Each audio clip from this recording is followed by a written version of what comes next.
Das profundezas da Península Arábica surgiu uma religião monoteísta, inspirada na tradição abraâmica. Uma religião que proclamou seu fundador como o último e mais importante dos profetas, de uma linhagem que remontava até Jesus Cristo, Moisés, Abraão e o próprio primeiro homem, Adão. Estamos falando do profeta Muhammad, conhecido em português como Maomé, e da religião Islã, termo que significa submissão a Deus. Fala-se muito dessa religião, mas pouco se conhece sobre sua origem, fundamentos e divisão em sunitas e xiitas.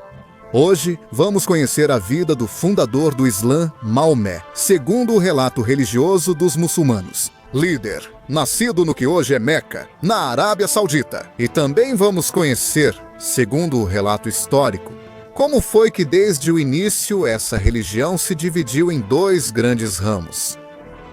A vocês! Fala, Reinaldo José Carrillo Vilches, aqui é a Nova Enciclopédia. Convido vocês a apoiarem, curtindo e comentando neste vídeo, sempre lemos tudo. Ative as notificações, inscreva-se no canal e compartilhe este material com seus contatos no WhatsApp, redes sociais e outros espaços. Então, sem mais nada a acrescentar, vamos começar com a história de hoje.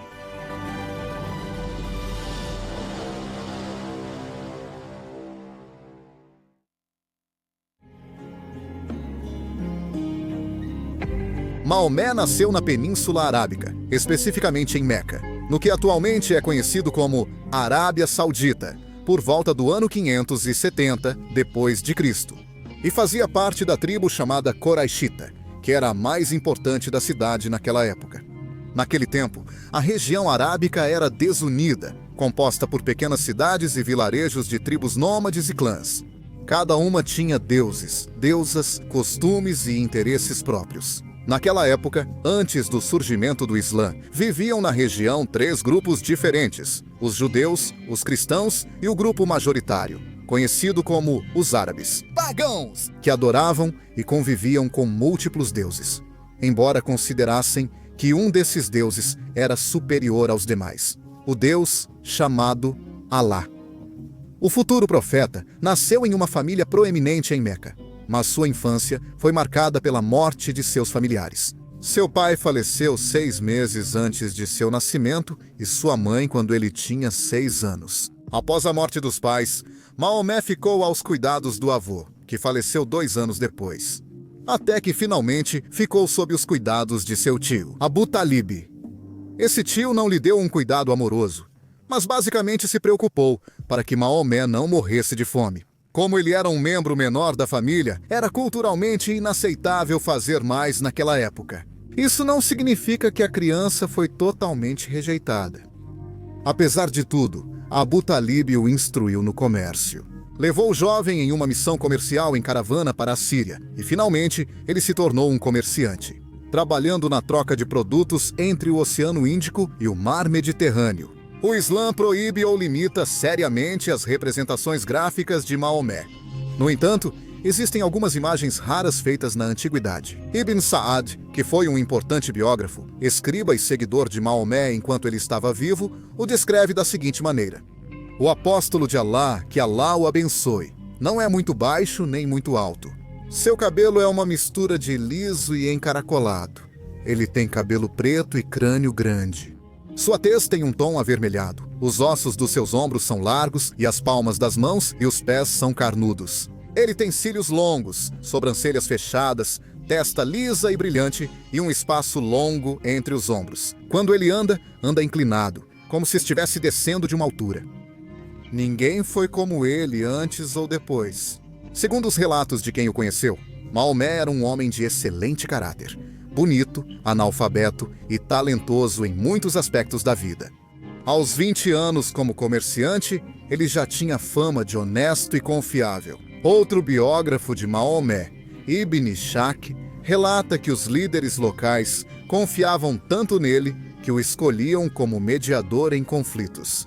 Quando o santuário central de Meca e da Península Arábica, Kaaba, ou Pedra Negra, foi danificado em uma das frequentes inundações repentinas, Foi a Maomé que pediram para mediar. Em uma disputa entre os líderes dos clãs, houve um desacordo sobre quem recolocaria na Caaba a última pedra, a Pedra Negra, uma pedra sagrada. Essa atividade significava uma honra, e os líderes dos clãs não conseguiam decidir quem deveria receber a honra de devolver a pedra. Então, Maomé teve uma ideia. Colocaria a Pedra Negra em um pano e, em seguida, todos os homens, segurando o tecido ao mesmo tempo, colocariam juntos a pedra. O manto usado na cerimônia e a história da união das tribos tornaram-se símbolos muçulmanos importantes para poetas e escritores. No futuro, Maomé se casaria aos 25 anos com Radia, de 40 anos. Radia era uma das damas mais nobres de Meca. Segundo relatos antigos, ela já havia recusado os homens mais ricos e poderosos da Arábia, pois ela buscava um homem de caráter e com um alto nível de ética e moral. Maomé e Radia tiveram um casamento muito feliz. Ela foi esposa, amiga, confidente e apoio moral.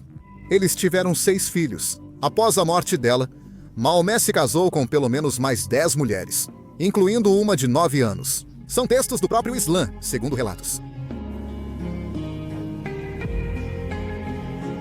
Continuando com a história de quem se tornaria um dos líderes religiosos mais influentes de toda a história, Maomé viveu anos de paz, trabalho e harmonia com sua família. Porém, aos 40 anos ele enfrentou uma crise pessoal. Ele estava descontente com sua vida. Não encontrava sentido até que, por volta do ano 610, ele teria sua primeira revelação divina. Maomé havia se tornado ainda mais reflexivo e espiritual, e ia rotineiramente meditar na caverna de Hira. Os muçulmanos acreditam que numa noite daquele ano, Maomé recebeu a visita do arcanjo Gabriel, o mesmo arcanjo Gabriel do Antigo e do Novo Testamento. A tradição muçulmana conta que Maomé ficou aterrorizado e, enquanto tremia de forma incontrolável, o arcanjo Gabriel lhe disse que ele havia sido escolhido como o último dos profetas para pregar a palavra de Alá. Além disso, a história conta que Maomé descreveu que o arcanjo lhe deu a ordem de memorizar e recitar os versos que Alá iria lhe revelar. O arcanjo se aproximou dele em forma de luz e disse: "Leia, Maomé, você tem que ler." E ele respondeu: "Mas eu não sei ler." O anjo Gabriel insistiu até que ditou a Maomé os primeiros versos do livro sagrado dos muçulmanos, o famoso Alcorão. A tradição muçulmana relata que Maomé correu para casa assustado, achando estar possuído. No entanto, sua esposa Radija o consolou, assegurou-lhe que ouvira a palavra de Deus e o convenceu de que era profeta, seu último profeta. Assim, Maomé começou a divulgar em Meca o recebimento dessas revelações de Deus. E assim, segundo a fé muçulmana, foi assim que Maomé, o comerciante, se tornou Maomé. O profeta Maomé havia assumido que ele era o escolhido de Alá para revelar ao mundo uma nova religião monoteísta. Sua mensagem convidava ao monoteísmo e à elevação da moral na conduta. Após a primeira aparição do arcanjo Gabriel, Maomé passou 3 anos de profunda meditação e oração. Porém, nesse período, ele não ouviu novamente a voz de Deus nem de seus mensageiros. Segundo alguns relatos, Maomé chegou até mesmo a duvidar de sua primeira revelação, caindo em uma profunda tristeza e desespero. Isso o levou até mesmo a considerar-se jogar de uma montanha. Mas depois de 3 anos, Deus viu sua firmeza e voltou a falar com ele. Nessa segunda revelação, Alá indicou a Maomé que ele tinha a ordem de difundir ativamente sua palavra e sua mensagem. E essas mensagens que Alá teria transmitido a Maomé são as que eventualmente se tornariam o Alcorão, o texto sagrado do Islã. E é importante ressaltar que, para os muçulmanos, o Alcorão foi escrito pelo próprio Deus. Enquanto Maomé foi o veículo de Alá para transmitir sua palavra, ele foi o primeiro humano a receber e revelar diretamente as mensagens de Deus. No ano 613, Deus disse a Maomé para divulgar abertamente sua palavra. E foi assim que Maomé iniciou uma fase contínua de pregação pública. Maomé pregou virtudes religiosas que recebeu, destacando a adoração de Alá como o único Deus. A oração todos os dias, a caridade e o jejum, ordenar o bem, proibir o mal e tudo mais. Um corpo religioso e moral que foi registrado, como já mencionamos, no Alcorão, que foi escrito por seus companheiros enquanto o ouviam. Embora o Alcorão e seus ensinamentos sejam um tema que merece outro vídeo. Relatos indicam que Maomé dizia não pregar nada muito diferente do judaísmo e cristianismo. Adoravam o mesmo Deus dos judeus e cristãos. O Islã é considerado por alguns especialistas uma continuação do cristianismo e do judaísmo. Muçulmanos dizem que sua religião é a mensagem final de Deus. O Alcorão é a palavra literal de Deus, não corrompida pelos homens. Segundo eles, Maomé não teria criado uma nova religião, mas sim restaurado a fé monoteísta original de Adão, de Abraão e de toda a tradição abraâmica. Outro episódio importante, segundo os textos islâmicos, ocorreu em 620, quando Maomé foi novamente visitado pelo anjo Gabriel. Desta vez, no meio da noite, em sua própria casa, Gabriel trouxe consigo o cavalo Alá, chamado Buraque, o corcel celestial dos profetas. Buraque levaria Maomé a duas viagens, uma física e outra espiritual. A viagem física seria feita da Meca até a mesquita mais distante, que foi identificada como a mesquita de Al-Aqsa, em Jerusalém. Lá, Maomé orou por um bom tempo, e então ocorreu sua ascensão aos céus. Segundo a história, o anjo Gabriel teria levado Maomé a cada um dos 7 níveis do céu, onde ele se encontrou com Adão, o primeiro ser humano criado por Deus, com João Batista, com Moisés, com Abraão e até mesmo com Jesus Cristo. Até que finalmente, Maomé alcançou o mais alto dos 7 céus, onde se encontrou com Deus. Deus disse a Maomé que ele e seus seguidores deveriam orar 50 vezes por dia. Com a mensagem, Maomé desceu para a terra. Mas no caminho, Moisés se aproximou de Maomé e disse que 50 é demais e que ele realmente deveria pedir menos. Maomé foi 3 vezes entre Deus e Moisés, até definirem 5 orações diárias, com recompensa 10 vezes maior de Deus. É por isso que os muçulmanos rezam 5 vezes ao dia. Segundo sua cosmovisão, o próprio Deus ordenou a todos que orassem 5 vezes todos os dias. Essa história é resumida no Alcorão e detalhada nos hadices islâmicos. Ambas viagens são conhecidas como Isra e Miraj, e essa noite da Ascensão é uma das noites mais celebradas pelos muçulmanos em suas tradições. Além disso, esse tipo de história mostra que o Islã tem relação mais explícita com a cultura cristã do que muitos conhecem à primeira vista. Para eles, Jesus Cristo não é o Filho de Deus, mas é reconhecido como um dos principais profetas. Eles o veem como alguém ligado ao divino e à sua cultura. Segundo os muçulmanos, o primeiro homem criado por Deus, Adão, também teria sido um de seus profetas, continuando com Moisés, Abraão, João Batista, Jesus e agora o último dos profetas, Maomé. De modo que, voltando à vida do nosso protagonista, o profeta dos islâmicos começou a pregar na região arábica. Maomé declarou a unidade de Deus, afirmando que Alá é o único Deus e Criador de tudo. Ele pregou sobre o serviço a Deus e o juízo final sobre o céu e o inferno. Viver dignamente, ajudando quem mais precisa, com piedade e sem buscar riquezas materiais. Esse discurso atraiu multidões e Maomé ficou conhecido na Arábia. Multidões de pessoas desamparadas, estrangeiras e pobres se juntaram ao seu clã, já que Maomé aceitava pessoas de bem, sem se importar com sua linhagem ou herança. O crescimento do discurso do profeta começou a incomodar as elites da região. Maomé se tornou um problema à medida que ganhava mais seguidores a cada dia. Alguns tentaram convencê-lo com dinheiro para que ele parasse de pregar, mas ele recusou completamente. Chegaram até a tentar matá-lo, e seus seguidores foram maltratados e torturados. Em Meca, a hostilidade que se vivia na cidade, onde Maomé e seus seguidores estavam, fez com que, 13 anos após o início de sua pregação, os muçulmanos se mudassem para Yashrib, atualmente conhecida como Medina, no ano 622. Medina era um grande oásis agrícola, onde também havia seguidores seus e onde ele estabeleceu sua autoridade política e religiosa.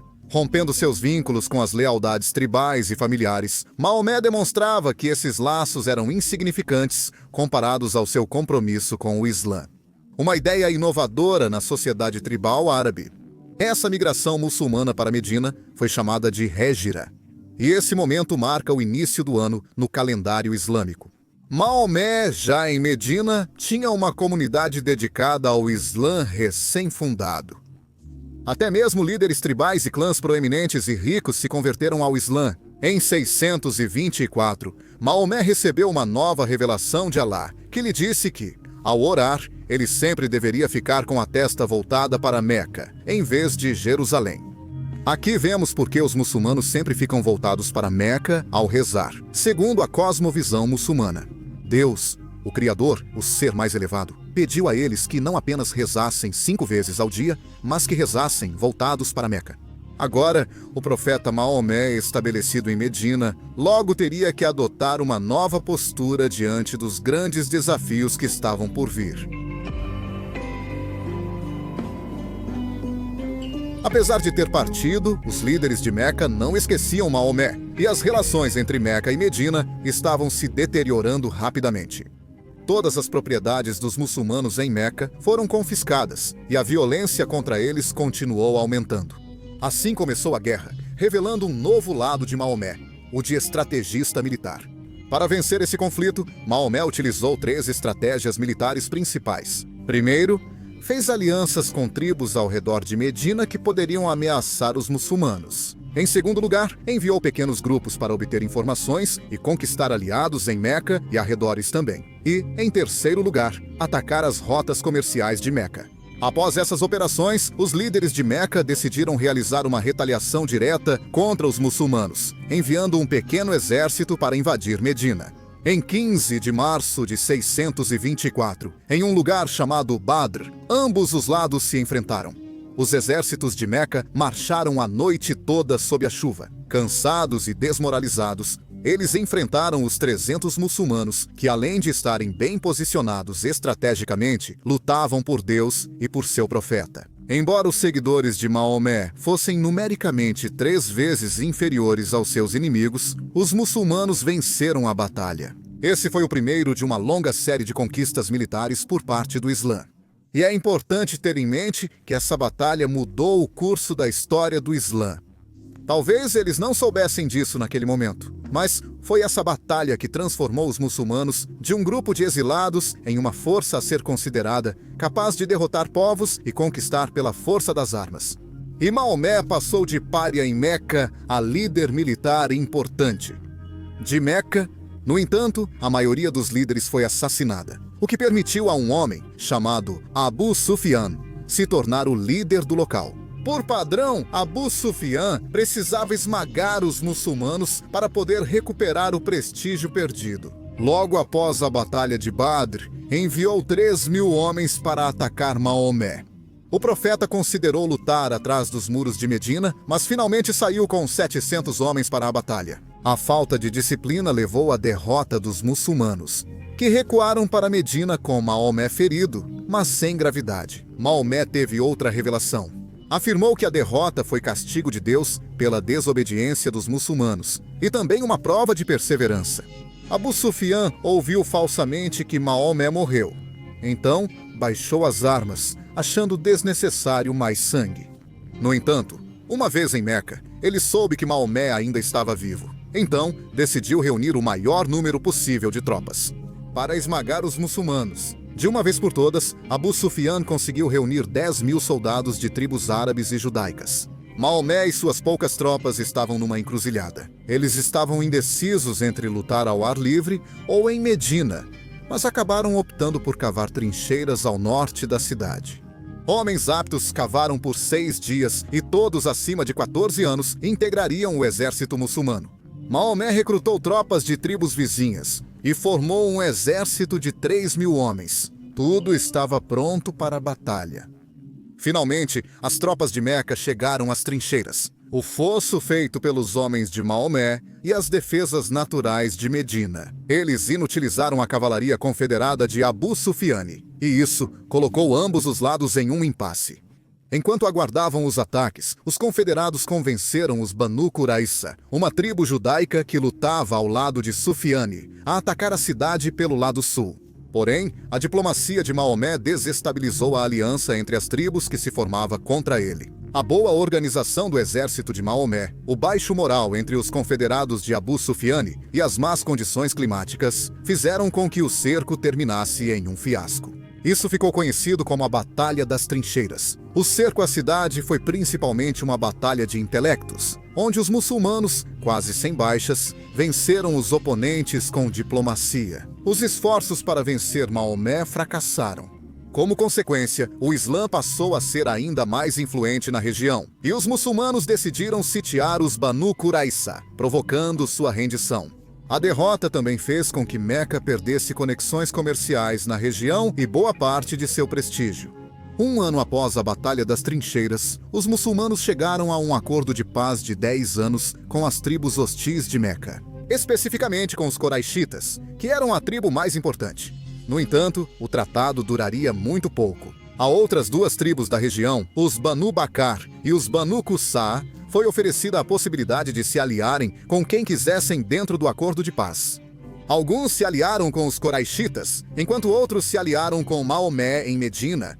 Devido a antigas dívidas e rivalidades, os Banu Bakr, aliados dos Quraishitas em Meca, violaram tratados de paz e atacaram os Banu Qussa, com apoio dos Quraishitas em armas e homens. A batalha aconteceu em Meca. Os Qussa, aliados de Maomé, encurralados, buscaram refúgio no santuário da Caaba, a Pedra Negra, lugar sagrado onde o sangue não deve ser derramado. No entanto, os Banu Bakr caçaram a tribo inimiga e massacraram todos. Maomé soube do que aconteceu, e os muçulmanos entenderam que era necessário acertar contas com os Quraishitas. O profeta decidiu que era hora de ir e tomar Meca.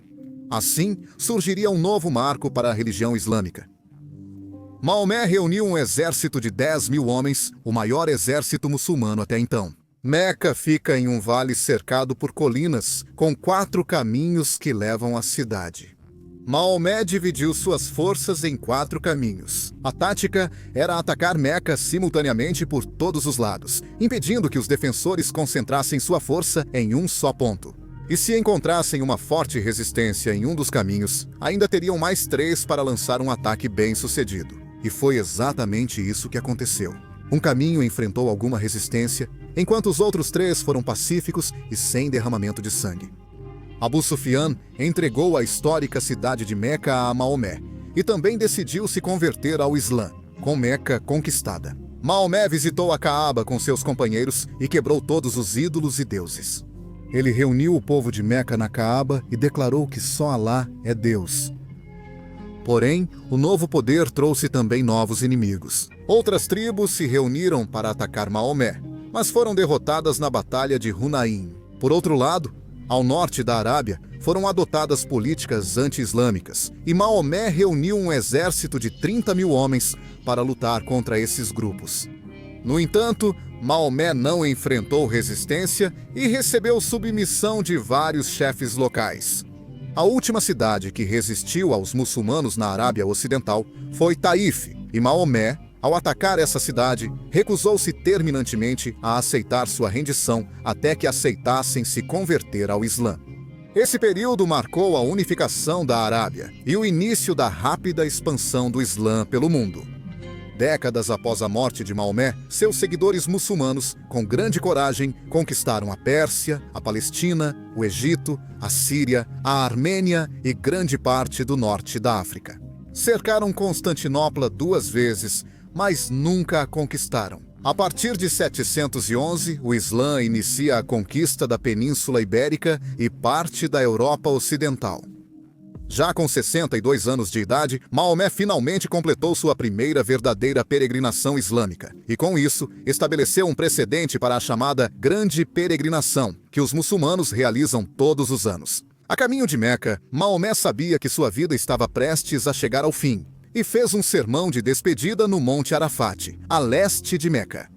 No discurso, ele reuniu ensinamentos centrais de sua pregação. A vida e a propriedade de todos os muçulmanos são consideradas sagradas. A proibição da usura, a não agressão a ninguém para que ninguém os agrida, os direitos entre esposos e esposas, assim como aconselhou seus fiéis a não seguirem certas tradições pré-islâmicas, e expressou que os homens árabes e não árabes, e os brancos e negros, nenhum tinha superioridade sobre o outro, exceto em piedade e em boas ações. Meses após o discurso, Maomé morreu de causas naturais, após adoecer com febre e ser enterrado em sua casa. Hoje, neste local, está a Mesquita Verde de Medina. Maomé unificou a Península Arábica e estabeleceu o Islã como força religiosa, social e política. Uma religião que hoje conta com quase 1,6 bilhão de... Essa mesma religião conquistou uma parte importante do mundo e levou à queda de Bizâncio, o último dos impérios romanos, mais de 800 anos depois. Após a morte de Maomé, o califado islâmico se expandiu da Arábia até onde hoje ficam o Paquistão e a Espanha. Dessa forma, Maomé, homem forte e carismático, sem dúvida foi uma das figuras de maior influência nos últimos 2000 anos da humanidade. Com a religião muçulmana hoje presente em quase todos os países do mundo, independentemente do que se possa pensar sobre ela, a qual, além disso, possui uma força e uma taxa de crescimento entre seus praticantes que não se vê em muitas outras religiões atualmente.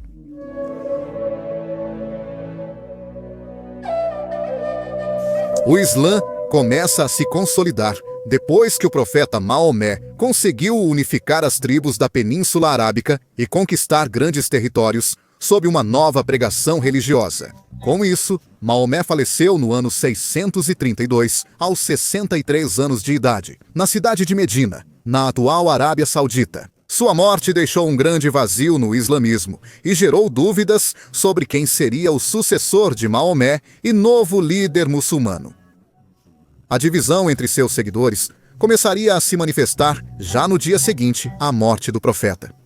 Os dois filhos de Maomé faleceram ainda muito jovens. Isso significou que o profeta não deixou nenhum herdeiro natural para liderar o Islã. Indícios no Alcorão, diversos hadiths e segundo o desejo expresso de Maomé. De acordo com alguns historiadores da época, indicavam que seu herdeiro deveria ser Ali ibn Abi Talib, conhecido apenas como Ali, que era seu primo por parte de pai e também seu genro. No entanto, seguindo o sistema consultivo estabelecido pelo próprio Maomé, decidiu-se fazer uma reunião no dia seguinte à morte do profeta. O encontro na história é conhecido como Saqifa, já que a reunião aconteceu no Saqifa, ou pátio do clã Banu Saíra, em Medina. Ao local, compareceram os líderes nativos da cidade de Medina, com o propósito de escolher o novo líder supremo da comunidade muçulmana. Ao saberem da importante reunião, Abu Bakr e Umar ibn al-Hattab, ambos companheiros proeminentes e leais de Muhammad, que tinham a certeza de que eram os herdeiros legítimos de Muhammad, apressaram-se para chegar a Medina e participar do encontro, pois ambos temiam uma espécie de golpe de Estado. Ao chegarem ao Saqifa, onde também estava Ali, o primo de Muhammad, Abu Bakr dirigiu-se à multidão para alertar sobre a possível escolha de um líder que não fosse do clã de Muhammad. A multidão foi se exaltando diante de tal ideia. Em seguida, o próprio Abu Bakr propôs dois candidatos, Umar e Abu Ubaidah, que eram seus companheiros, para que governassem juntos. Foi respondido que entre os Quraysh, que eram os habitantes de Meca, e os Ansar, que eram os habitantes de Medina, escolhessem um líder, respectivamente, e que ambos governassem juntos. Com a nova sugestão, o público ficou ainda mais furioso. A acalmar os ânimos, o candidato Umar pegou na mão de Abu Bakr e jurou lealdade a ele diante de todos. Os outros líderes presentes seguiram o exemplo, pois viam Abu Bakr como um dos companheiros mais leais e fortes de Muhammad, e o mais indicado para sucedê-lo. Assim, Abu Bakr foi aceito por quase todos presentes. O resultado da Saqifa era claro. O grande amigo de Muhammad era quem deveria continuar seu trabalho como líder do Islã. No entanto, alguns se opuseram, entre eles Ali e seus partidários, que afirmavam que ele, como primo do profeta, deveria ser seu herdeiro. Não se sabe se Ali foi sugerido como sucessor na Saqifa, mas Abu Bakr foi aclamado pela maioria. O novo sucessor tentou conquistar a lealdade de Ali por meio de Umar, que procurou o primo do profeta para atraí-lo à sua causa. Acredita-se que o encontro gerou um desentendimento possivelmente violento. No entanto, mais tarde, Ali foi obrigado a aceitar sua nova realidade política e reconhecer Abu Bakr como o novo líder do Islã, fazendo as pazes com ele. Esse conflito marcaria o primeiro passo para a divisão da religião. Os partidários de Abu Bakr, amigo de Muhammad, mais tarde se tornariam os sunitas. Enquanto aqueles que defendiam o direito hereditário de Ali, primo de Muhammad, eventualmente se tornariam os xiitas. Alguns consideraram a postura de Ali muito passiva, por não exigir seu direito usando a violência. Enquanto por outros, foi considerada generosa e muito responsável, já que evitou ainda mais conflitos internos. Abu Bakr se tornou o primeiro califa do Islã. Mas, apesar de sua vitória política esmagadora, seu governo durou apenas 2 anos e 3 meses. Pois no ano 634 ele adoeceu gravemente. Alguns acreditam até que ele foi envenenado, vindo a falecer dias depois. Seu mandato foi muito bem visto por numerosos muçulmanos, pois ele esmagou a rebelião de várias tribos árabes por toda a Península Arábica. Nas bem-sucedidas guerras de Rida, ele empreendeu conquistas épicas contra o Império Sassânida, na Mesopotâmia, e contra o Império Bizantino na Síria, além de promover a preservação escrita do Alcorão. Abu Bakr deixou por escrito que seu desejo era que sua sucessão fosse Umar ibn al-Khattab, o antigo candidato que o havia aclamado há mais de 2 anos. Assim, dessa forma, Umar se tornaria o segundo califa do Islã. Umar governou durante 10 anos, continuou as conquistas de Abu Bakr e prosseguiu com a expansão do Islã.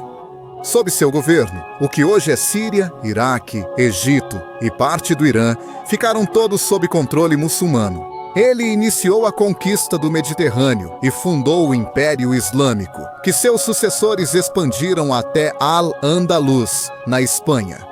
No entanto, no ano 644, Umar foi tragicamente assassinado na mesquita de Medina durante a oração da manhã. Um escravo chamado Piruz Najabandi foi quem o assassinou. Embora as razões não estejam claras, especula-se que o escravo fez isso em vingança pela sangrenta conquista muçulmana da Pérsia. Ali, primo de Muhammad e há mais de 10 anos herdeiro do Islã, mantinha a liderança entre seu povo. Após o assassinato de Umar, os xiitas viram ali sua oportunidade. Ali pensou que finalmente havia chegado a hora de seu governo, mas o escolhido foi Uthman ibn Affan. A escolha de Uthman foi um tanto polêmica, já que ele pertencia à família aristocrática. O Meia de Meca, que era a cidade rival de Medina, local de origem da família Hashemi de Muhammad. Sua escolha, além disso, significou o afastamento da liderança muçulmana da família do profeta. Ali protestou e não aceitou a escolha de Uthman como terceiro califa em Medina. Isso precipitou abertamente a separação dentro do Islã, que se dividiu entre os partidários de Ali e os seguidores do novo califa e da família Umayyad de Meca. Apesar de enfrentar uma forte oposição e algumas rebeliões internas, Uthman governou por 12 anos, continuando a expansão islâmica. Assim como Umar, Uthman foi assassinado em 656 por alguns rebeldes egípcios, que entraram furtivamente em sua casa e o executaram. Ali, que supostamente tentou evitar o assassinato de Uthman, acabou sendo aclamado como o 4º califa pelas famílias de Medina.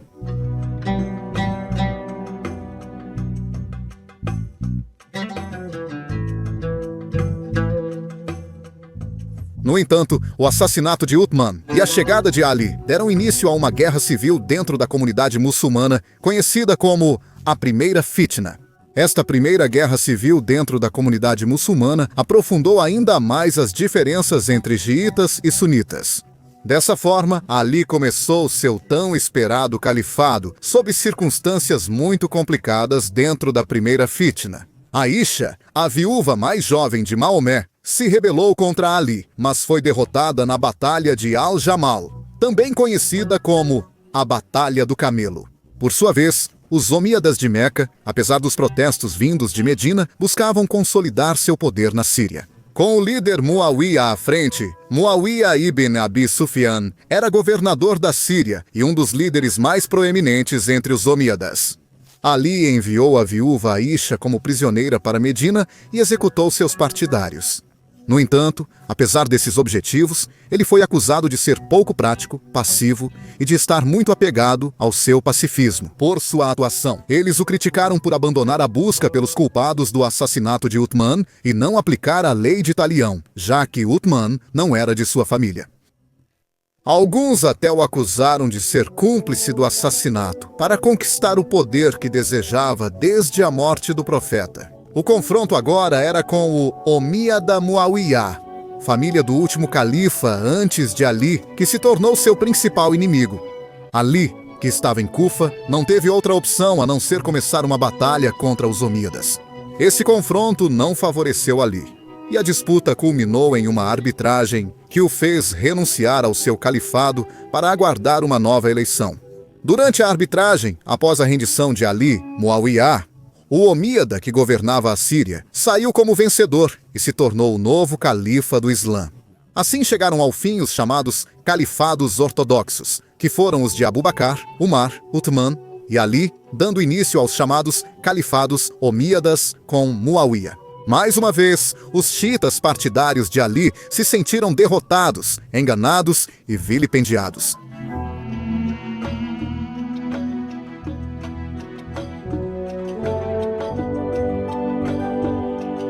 Ali se recolheu na localidade de Kufa, onde se concentrava a maior parte de seus seguidores, muitos dos quais eram de origem persa, que haviam aderido ao Islã desde o início da expansão árabe, persas que vinham essencialmente do que hoje é o Irã. Ali também não teve uma situação fácil pois enfrentou uma oposição dura e fanática, até que um muradita da seita dos carigitas assassinou Ali no ano 661.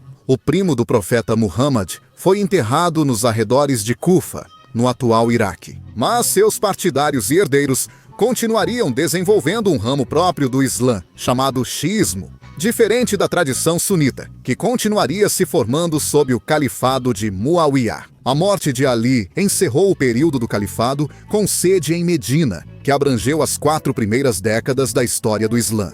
Com Ali nasceu o xiismo e as divisões dentro do islamismo. Apesar de o conflito de Ali ter sido um duro golpe para seus seguidores, sua morte não encerrou a sucessão, pois seus partidários logo se rebelaram contra Muawiyah, califa omíada de Damasco, e reconheceram os filhos de Ali como legítimos líderes dos muçulmanos, Al-Hassan e Al-Hussain. Enquanto Hassan não teve realmente destaque na história do Islã, Al-Hussain foi o verdadeiro protagonista do xiismo. Al-Hussain ficou encarregado de liderar a dissidência xiita armada contra os omíadas. Mas, a cerca de 80 quilômetros ao norte de Kufa, na localidade de Karbala, Al-Hussain encontrou a morte diante dos exércitos do califado de Damasco. Assim, ele se tornou o primeiro mártir do Islã xiita, e sua morte é lamentada pelos xiitas, como sinal de arrependimento e expiação por tê-lo abandonado. No ataque dos omíadas, o xiismo conseguiu sobreviver em pequenos grupos após a morte de Al-Hussain, diante da hegemonia que se consolidava dos sunitas, que hoje em dia continuam representando mais de 80% dos muçulmanos, primeiro pelo califado omíada em Damasco, depois pelos abássidas em Bagdá e, por fim, no Cairo, até a transferência da sede do califado para Istambul. No século XVI, essa dispersão tornou o xiismo menos homogêneo, dividindo-o em vários pequenos grupos. Eles se dividiram entre defensores da resistência aberta, que era violenta contra o poder sunita, e outros que preferiram viver na clandestinidade para se proteger dos ataques e sobreviver. A veneração à família formada pelo profeta. Hoje em dia, mais de 80% dos islâmicos no mundo são sunitas, enquanto os xiitas representam menos de 15% dos muçulmanos. Os demais são formados por ramos minoritários dentro do Islã. Embora todos acreditem e adorem Alá e sejam fiéis seguidores de seu profeta Maomé, as divisões que surgiram séculos atrás ainda permanecem. A religião muçulmana tem uma história rica que continuaremos apresentando. Nos vemos em uma próxima edição e se cuidem bastante!